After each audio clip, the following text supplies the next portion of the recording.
L'action du Saint-Esprit sur la conscience se manifeste de trois manières.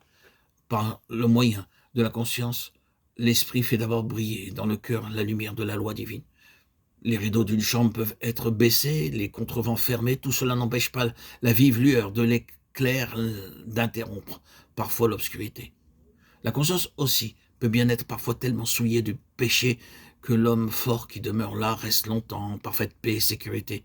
Mais quand les foudres du Sinaï viennent à sillonner ce cœur de leur éclair, la conscience s'éveille enfin prête à faire reconnaître et subir la condamnation méritée. Soit la loi, soit l'évangile font appel à la conscience en invitant à la repentance, en donnant la conviction de péché. Et il faut que la conscience commence par dire Amen à toute accusation de péché et d'incrédulité, pour que le pécheur puisse en être affranchi. C'est aussi par le moyen de la conscience que l'Esprit fait briller en nous les lumières du pardon. Quand les rideaux d'une maison sont salis, ils ont besoin d'être lavés. Et nous, quel besoin nous avons du sang de Christ pour laver et purifier notre conscience.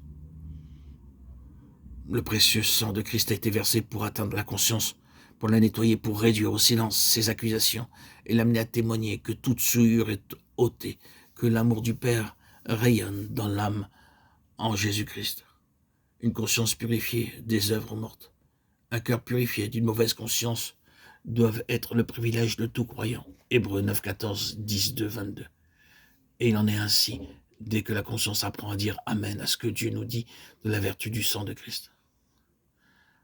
La conscience purifiée par le sang de Christ doit se maintenir pure en obéissant à tout ce que lui signale la lumière divine.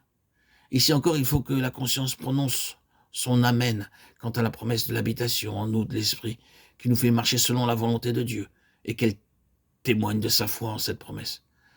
Le croyant est appelé à marcher avec humilité, avec amour et vigilance, de peur que la conscience l'accuse de n'avoir pas fait ce qu'il savait être bien, ou d'avoir fait ce qu'il savait n'être pas conforme à la voie de la foi, et cela jusque dans les moindres détails. Il faut qu'il puisse en venir à dire avec Paul ce qui fait notre gloire, c'est ce témoignage de notre conscience, que nous sommes conduits dans le monde avec sainteté et pureté devant Dieu. 2 Corinthiens 1, 12.